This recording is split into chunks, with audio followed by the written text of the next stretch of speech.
Anytime I have a conversation with my grandparents, I'm reminded that I really don't need the input of what my ancestors would say.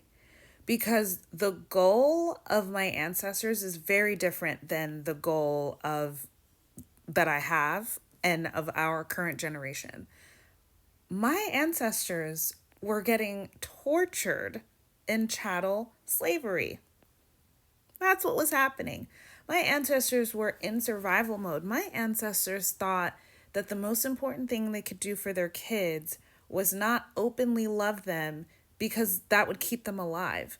My ancestors thought that the most important thing they could do is connect with Jesus Christ because then they would be accepted by white people.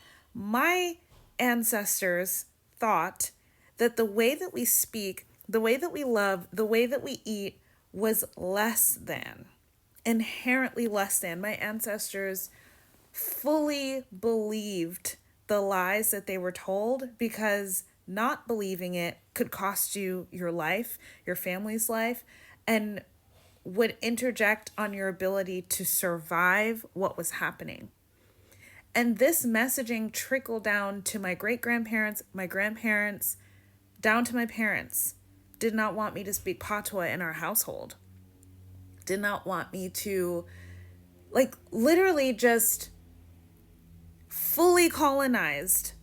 Fully colonized. And I have to hold space and grace for that because that was what they went through.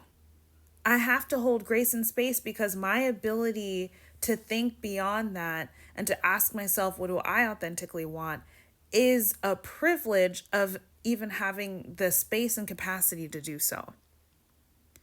And so I think it's really interesting when we romanticize the protection of our ancestors when they were probably homophobic. They were probably, my ancestors would probably disapprove of every aspect about me because they wouldn't be able to conceive of what it was like to think like me. It wasn't even an option, it wasn't even on the table. So it is, even like the ethos of the book is kind of like a strategy for healing racial trauma that I don't even really align with. And so this to me makes perfect sense.